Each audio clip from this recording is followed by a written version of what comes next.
পঞ্চকৈলাস, তার মধ্যে রয়েছে কৈলাস মানস সরোবর, আদি কৈলাস, কিন্নর কৈলাস, শিখণ্ড মহাদেব এবং মণিমহেশ কৈলাস। এই পঞ্চকৈলাসের দ্বিতীয় পিক হল এই আদি কৈলাস। উত্তরাখণ্ডে অবস্থিত আদি কৈলাস বা ছোটা কৈলাস হিন্দু ধর্মের একটি পবিত্র স্থান। গত 10ই মে আমরা কোন্নগর থেকে রওনা হয়ে পাড়ি দিয়েছি আদি কৈলাসের পথে। গুড মর্নিং, আজ 15 মে আর আমরা এখন রয়েছি গুঞ্জিতে। আমাদের আজকে আদি কৈলাস যাত্রা শুরু হচ্ছে। আর এখন আমরা রয়েছি একটা হোটেলে, মানে অ্যাকচুয়ালি একটা হোমস্টে, শিবধাম হোমস্টে, যেখানে আমরা কাল থেকে রয়েছি, আজকের দিনটাও থাকবো। এখান থেকে এখন আদি কৈলাসের জন্য আমরা বেরোচ্ছি। এখন সময় 7টা 20, ওই ধরে নাও আর 5-10 মিনিটের মধ্যে, মানে 7:30টার মধ্যে আমরা এখান থেকে বেরোচ্ছি। একটু আরও আগে বেরোনোর কথা ছিল, বাট ওই যা হয় একটু লেট হয়েই গেছে, 7:30 বাজছে প্রায়। তো এই টাইমে আমরা এখন বেরোচ্ছি। আশেপাশের ভিউটা খুবই ভালো, আমি তোমাদের ব্যাক ক্যামেরা করে আরেকবার দেখিয়ে দিচ্ছি পরে।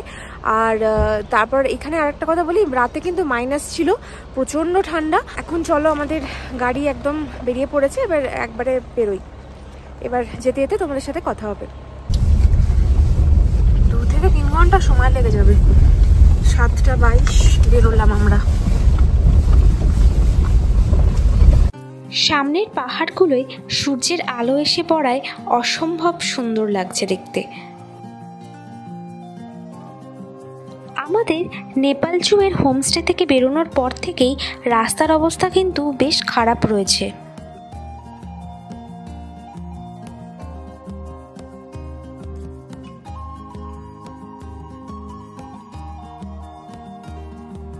আর রাস্তা একেবারে পাথুরে এবং বেশ উঁচু নিচু। আমরা এখন গুঞ্জি পেরোচ্ছি। জানি না এরপর আগে রাস্তা কেমন পাবো, এখনো অবধি কিন্তু রাস্তা বেশ খারাপ রয়েছে।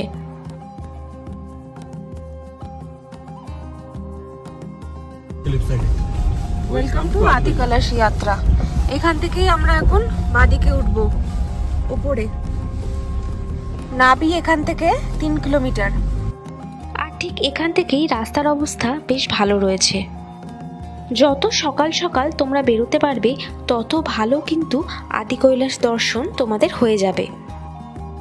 কারণ যত বেলা হবে আকাশ তত পরিষ্কার না থাকার চান্স রয়েছে।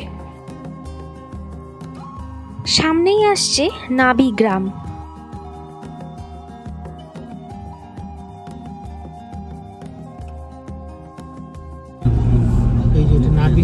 নাবি ক্রস করছি এখন।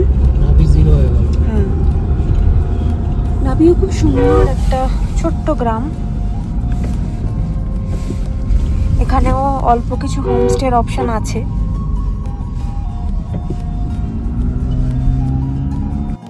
রাস্তা মনে হচ্ছে পুরোটাই ভালো পাবো।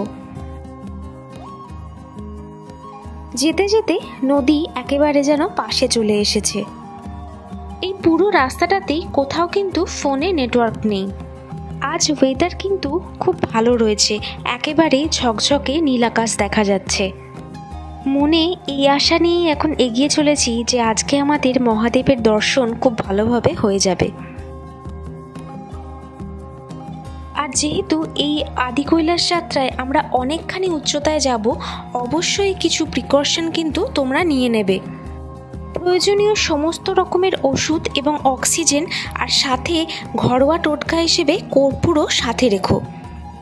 যদি উপরে গিয়ে শ্বাসকষ্টের প্রবলেম হয় তাহলে কিন্তু এই জিনিসগুলো অনেকটা হেল্প করবে।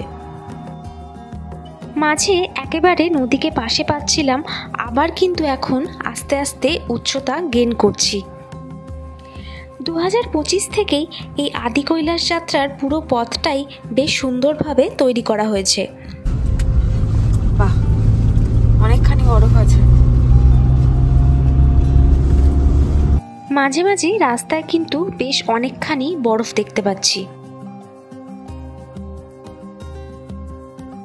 পাশ দিয়েই বয়ে চলেছে খুঁটি নদী। এক একটা বাঁকে অনেকখানি করে উচ্চতা গেইন করছি। আমরা এর আগে যে পরিমাণ খারাপ রাস্তা পেরিয়ে এসেছিলাম সেই তুলনায় এই রাস্তার অবস্থা কিন্তু খুবই ভালো। তবে পাশের পাহাড়গুলো একেবারে অসাধারণ, মাঝখানে একেবারে তুষারাবৃত পাহাড়ও দেখা যাচ্ছে। মে মাসে আসলে রাস্তায় কিন্তু তোমরা এই রকম অল্প অল্প বরফ পাবে। হ্যাঁ, আস্তে আস্তে অনেকখানি উচ্চতা উঠে গেছে। নদী পাশ দিয়ে চলছিল, এখন একদম নিচে। কয়েকটা হেয়ারপিন বেন্টও রয়েছে। এই রাস্তায় যেন এক একটা বাঁকেই পুরো সৌন্দর্যটাই চেঞ্জ হয়ে যাচ্ছে। সামনে বিস্তৃত পাহাড় আর দুপাশে রয়েছে তৃণভূমি, আর মাঝে এরকম সরু রাস্তা দিয়ে আমরা এগিয়ে চলেছি। দেখতে দেখতে আমরা প্রায় কুট্টি গ্রামের কাছাকাছি চলে এসেছি। এখন রয়েছি কুট্টি ভিলেজে। এখানে একটা চেকপোস্ট রয়েছে, এখানে চেকিং হবে। তারপর এখান থেকে মোটামুটি 16 কিলোমিটার হচ্ছে জলিংকং। সামনে বেশ কয়েকটা গাড়ি আছে। এই কুট্টি গ্রামের মানুষরা বিশ্বাস করে যে এই কুট্টি গ্রামের নাম রেখেছিলেন মাতা কুন্তি। আমরা এখন কুট্টি ভিলেজেই রয়েছি, আর এই হচ্ছে বাইরের ভিউ। অসাধারণ একটা ভিউ রয়েছে। এখানে একটা ব্রিজ রয়েছে, আর পাশ দিয়ে একটা ছোট্ট নদী বয়ে চলেছে। সেদিকটাই যাচ্ছি।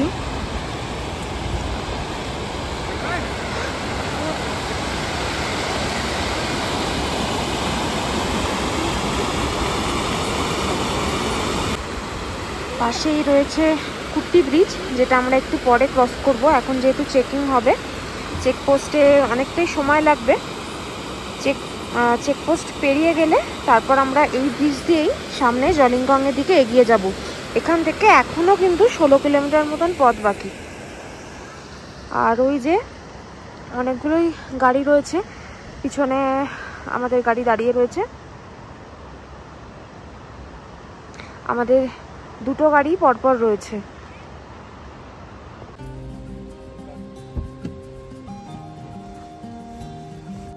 এই দিকটাও সুন্দর লাগছে।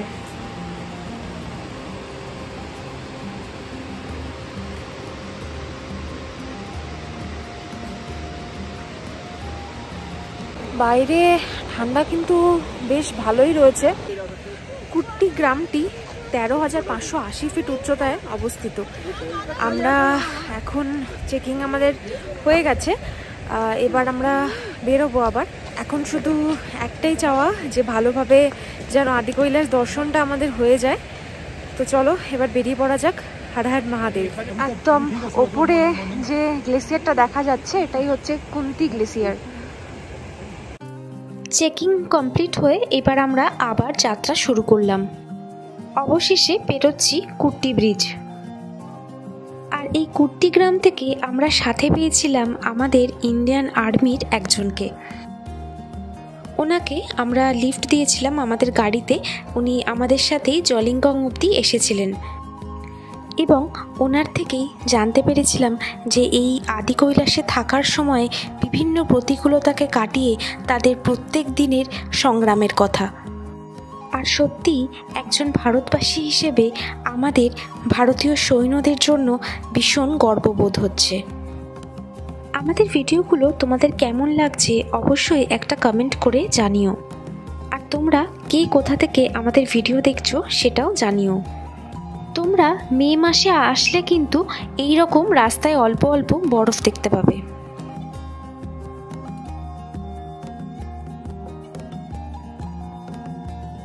চারিদিকে সবুজে ঘেরা এইরকম সুন্দর পাহাড় আর সাথে এত সুন্দর রাস্তা, ভীষণ ভালো লাগছে। জলিংকং বেস ক্যাম্পের দিকে যত এগোচ্ছি রাস্তায় কিন্তু একেবারে পাশেই বরফ দেখা যাচ্ছে।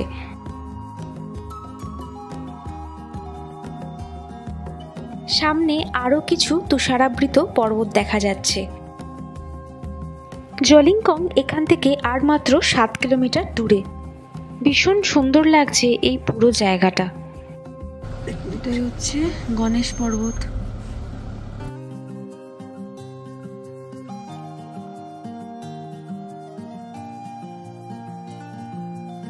দূরে বাঁদিকে যে তুষারাবৃত পর্বতটি দেখা যাচ্ছে ওটাই হলো গণেশ পর্বত।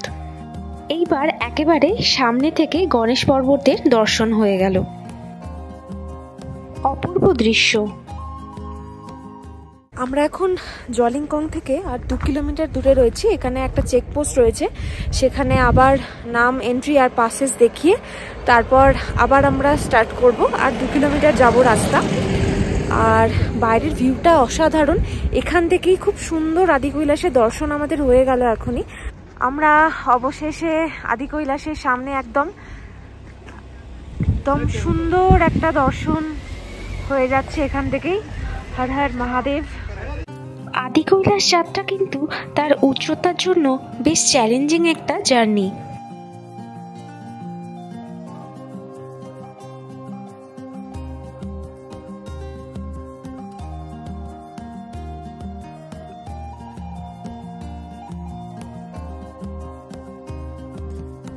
ওই যে দূরেই জলিংকং বেস ক্যাম্প দেখা যাচ্ছে। এই জলিংকং বেস ক্যাম্প থেকে চলে যাচ্ছে ঠিক দুটি পথ, একটি চলে যাচ্ছে গৌরীকুণ্ডের দিকে এবং আরেকটি পার্বতী সরোবরের দিকে। এই অবধি গাড়ি আসবে, এবার আমরা গাড়ি এখানেই পার্ক করব। একদম জলিংকংয়ে এসে পৌঁছে গেছি। এটাই হচ্ছে আদি কৈলাসের বেস ক্যাম্প। এখান থেকেই সামনে দেখা যাচ্ছে আদি কৈলাস। অসাধারণ একটা ভিউ, একদম পরিষ্কার দেখা যাচ্ছে। ওম নমঃ শিবায়, দারুণ লাগছে। সত্যি ভাবতে পারিনি যে এই এত সুন্দর দর্শন করতে পারবো আজকে। অসাধারণ। জলিংকং বেস ক্যাম্পের হাইট হচ্ছে 15,174 ফিট।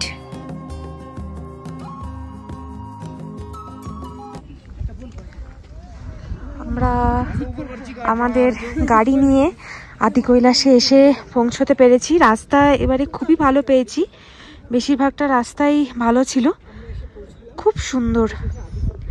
অবশেষে আদি কৈলাসে এসে পৌঁছলাম। সত্যি এই এক্সপিরিয়েন্স মানে সত্যি যে করতে পারবো সত্যি ভাবিনি। অসাধারণ। আমরা এখন হাঁটা শুরু করলাম। এখন যাব পার্বতী কুণ্ডের দিকে। আর এখানে কিন্তু ঘোড়ার ব্যবস্থাও রয়েছে, তোমরা চাইলে সেটাও নিতে পারো, বয়স্কদের জন্য সুবিধাই হবে। যেহেতু অনেকটা হাই অল্টিটিউড, এখানে কিন্তু খুব আস্তে আস্তে যেতে হবে আর হালকা শ্বাসকষ্টের সমস্যাও হতে পারে, তাই অবশ্যই প্রিকশন নিয়ে নেবে সবাই। প্রচণ্ড ঠান্ডা, মনে তো হচ্ছে যে এখানে মাইনাসেই হবে হয়তো। ভালো ঠান্ডা রয়েছে, তবে রাস্তা খুবই ভালো, একদম পিচের রাস্তা রয়েছে, তার মাঝখান দিয়েই যাচ্ছি। দেখি কতটা যাওয়া যায়। আস্তে আস্তে আদি কৈলাসে কিন্তু মেঘ চলে আসছে, অল্প অল্প মেঘ দেখা যাচ্ছে।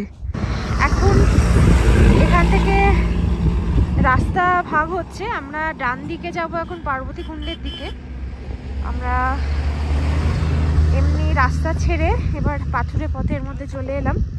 এখান থেকে আমরা এবার পার্বতী কুণ্ডের দিকে যাচ্ছি। আদি কৈলাস দর্শন এ এক অবিস্মরণীয় মুহূর্ত।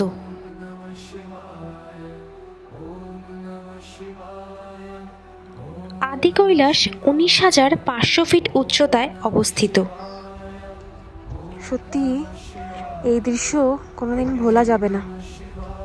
যত পার্বতী কুণ্ডের দিকে এগোচ্ছি আদি কৈলাস আরো পরিষ্কারভাবে দেখা যাচ্ছে।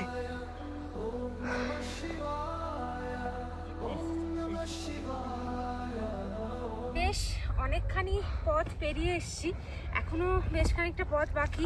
পার্বতী কুণ্ডের দিকে এগোচ্ছি, পাশে কিন্তু একদম খাদ রয়েছে আর একদম পাথুরে পথ, তাই খুব সাবধানে চলতে হচ্ছে। এখান থেকে পিছনেই আদি কৈলাস একদম ভালোভাবে দেখা যাচ্ছে। প্রথমে যখন এসেছিলাম তখন একটু কুয়াশা ছিল, কিন্তু এখন একদম পরিষ্কার দেখা যাচ্ছে। খুব সুন্দর দর্শন করলাম। আর এই রাস্তা দিয়ে এখন আরও খানিকটা এগিয়ে যাব। তবে এই রাস্তাটা বেশ কষ্টকর, মানে যেহেতু অনেকটা অল্টিটিউড, অক্সিজেন তো খুবই কম, তাই একটু শ্বাসকষ্টের প্রবলেম হচ্ছে। তবে আস্তে আস্তে দাঁড়িয়ে দাঁড়িয়ে গেলে মোটামুটি ঠিক আছে। তো চলো এগোনো যাক। এখন অনেকটা ওপরে উঠে এসেছি। সামনে আরও সুন্দর পাহাড়ের রেঞ্জ দেখা যাচ্ছে, সাথে জলিংকং পুরোটাই দেখা যাচ্ছে। আর এই পাশে রয়েছে আদি কৈলাস, এপাশেও আরও পাহাড় রয়েছে, অসম্ভব সুন্দর। আর এই যে এই রাস্তা দিয়ে আমরা উপরে উঠছি। সামনে অনেকটা কাদা আছে।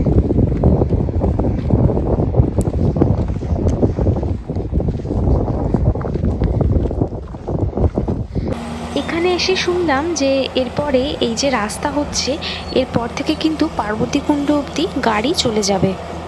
জানি না সেটা চালু হতে ঠিক কতদিন লাগবে, তবে খুব তাড়াতাড়ি সেটা চালু হয়ে যাবে। অনেকখানি পথ প্রায় পেরিয়ে এসেছি, আর একটুখানি বাকি আছে পথ।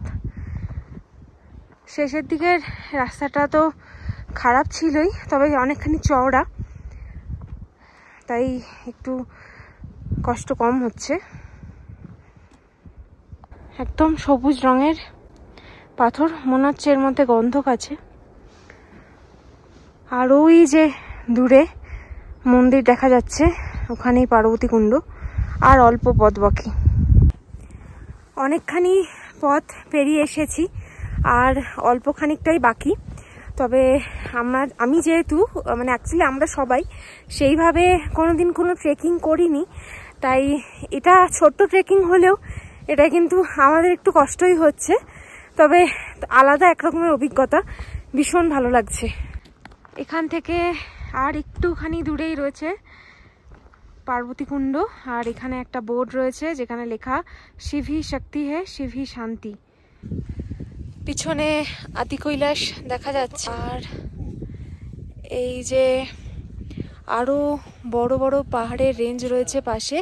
আর এই যে এখানে রেলিং করা রয়েছে, এটা দিয়ে আমরা আরেকটু যাব মন্দিরের দিকে। পার্বতীকুণ্ড তার পাশেই রয়েছে। আর আকাশ কিন্তু এমনিতে ঝকঝকে নীল আকাশ, এতটা নীল আকাশ আমরা আমাদের এদিকে তো দেখতে পাই না। আর অল্প অল্প পেঁজা তুলোর মতন মেঘ রয়েছে, অপূর্ব সুন্দর স্বর্গীয় দৃশ্য বোধহয় একেই বলে। আদি কৈলাস, যা শিব কৈলাস, ছোট কৈলাস, বাবা কৈলাস বা জলিংকং শৃঙ্গ হিসেবেও পরিচিত, এবং এটিকে মহাদেবের পুরনো বাসস্থানগুলির একটি বলে মনে করা হয়। অসাধারণ ভিউ, একদম পার্বতীকুণ্ডের সামনে, মন্দিরের সামনে রয়েছি।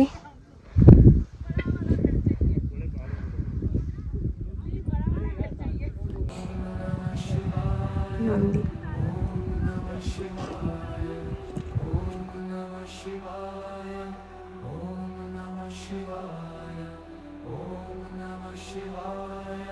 এখন যেটা দেখতে পাচ্ছ একদম বাঁদিকেই রয়েছে পঞ্চপাণ্ডব পর্বত, অর্থাৎ রয়েছে ঠিক 5টা চূড়া। সামনের এই পর্বতে কিন্তু জটাধারী মহাদেব একেবারে স্পষ্ট দৃশ্যমান। একদম উপরেই রয়েছে জটাধারী মহাদেব, তার নিচেই মাতা গৌরী, এবং তার একদম বাঁদিকেই রয়েছে নন্দী। এই পর্বতে মাতা গৌরী, মহাদেব এবং নন্দী সবাই কিন্তু দৃশ্যমান। এরপর আমরা পার্বতী মাতার মন্দিরে প্রবেশ করছি।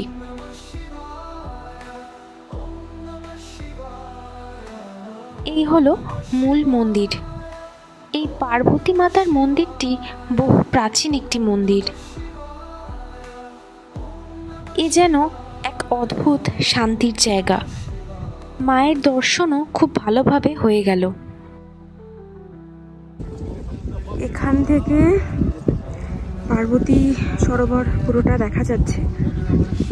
এই যে পার্বতী সরোবর একদম আদি কৈলাসের পাদদেশে।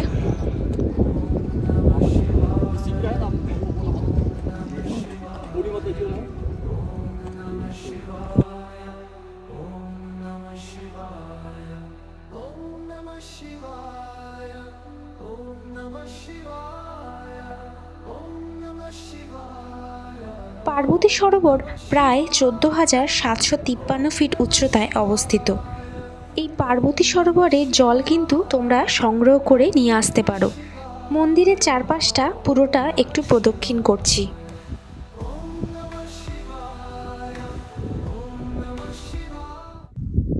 আজ এত সুন্দর দর্শন হয়েছে আমাদের, ভোলেনাথের সাথে সাথে পুরো সপরিবারে সবাইকে দেখতে পেয়েছি আজকে। মাতা গৌরী, গণেশ সবাইকে দেখা গেছে। এটা মানে এই এক্সপিরিয়েন্সটা সত্যি ভাষায় বলে কোনোদিন প্রকাশ করতে পারবো না। মানে কি ফিলিংস হচ্ছে সত্যি আমিই জানি বা আমরাই জানি। অসাধারণ অসাধারণ। এরকম এত সুন্দর দর্শন যে হয়ে যাবে, সত্যি এই জিনিসটা ভাগ্যে না থাকলে হয় না। মানে আজকে এতটা লাকি আমরা যে আমরা এইরকম দৃশ্য পুরো দেখতে পেলাম। এখান থেকে আমরা পার্বতী কুণ্ড থেকে অল্প একটু জলও নিয়ে যাব।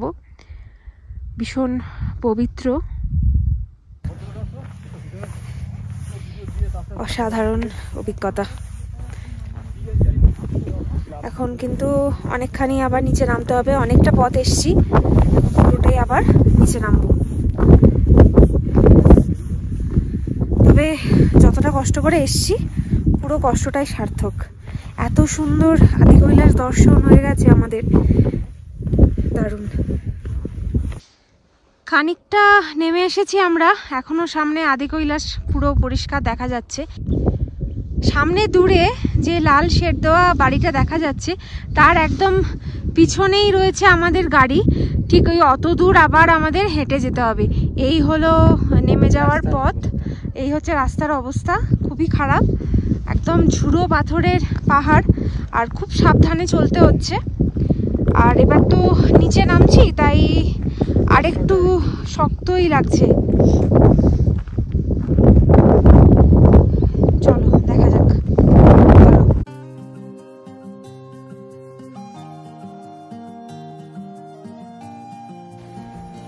আমাদের আদি কৈলাস যাত্রা শেষ আজকের মতন।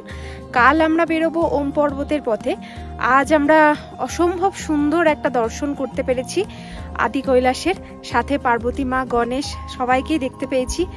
ভীষণ সুন্দর একটা দিন কাটালাম আজকে। এখন আমরা আদি কৈলাস থেকে ফিরে যাচ্ছি। আমাদের এই আদি কৈলাস দর্শন সত্যিই ভীষণ ভালো হয়েছে। আমরা শুধুমাত্র একটি ট্রেকই করেছি পার্বতী সরোবরের দিকে, গৌরীকুণ্ডের দিকে কিন্তু আমরা যাইনি। এই আদি কৈলাস যাত্রার সেরা সময় হলো মে মাসের মাঝামাঝি থেকে অক্টোবর মাসের মাঝামাঝি পর্যন্ত। শীতকালে এই রুটটি পুরোপুরি বন্ধ থাকে এবং মে থেকে অক্টোবরের মধ্যেই আকাশ পরিষ্কার থাকারও চান্স থাকে, এবং মে থেকে অক্টোবর পর্যন্তই আদি কৈলাস দর্শন ভালোভাবে হওয়ার চান্স থাকে। যে রাস্তা দিয়ে এসেছি ঠিক সেই রাস্তা দিয়েই এবার ফিরে যাচ্ছি। এখন গাড়ি নিয়ে একেবারে রিভার বেডের দিকে নেমে চলেছি।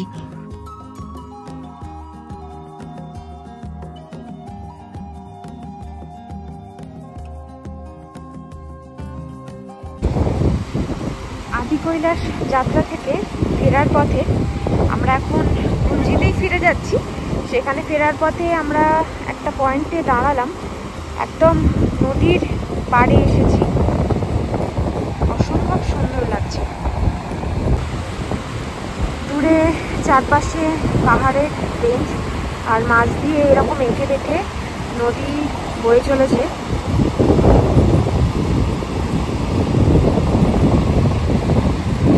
দারুণ লাগছে। এইখানটা পাথরে একটু আবার জলটা স্থির, পাশে একেবারে জোরে স্রোত রয়েছে। হাওয়া দিচ্ছে, দাঁড়ানো যাবে না এখানে। ওই যে পিছনে আমাদের গাড়ি রয়েছে, আর একদম নেমে গেছি।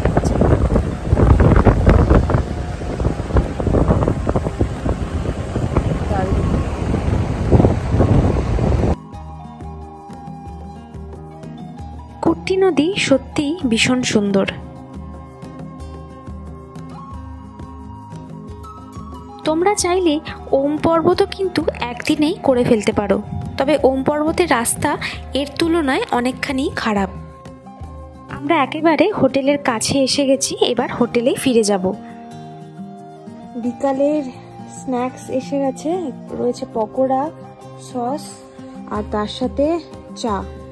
সন্ধেটা সবাই মিলে বেশ আড্ডা দিয়ে কাটিয়ে দিলাম। আজ আর কোনো কাজ নেই, আর রাতেও তাড়াতাড়ি ডিনার করে শুয়ে পড়লাম। এই হলো আমাদের হোমস্টে। আজকেও আমরা এখানেই থাকছি, কাল যাব ওম পর্বতের পথে। আজকের ভিডিওটা এখানেই শেষ করব। আবার খুব তাড়াতাড়ি চলে আসব আমাদের এই আদি কৈলাস সিরিজের পরবর্তী পর্ব নিয়ে। ততক্ষণের জন্য টাটা, সবাই ভালো থেকো আর এভাবেই আমাদের পাশে থেকো।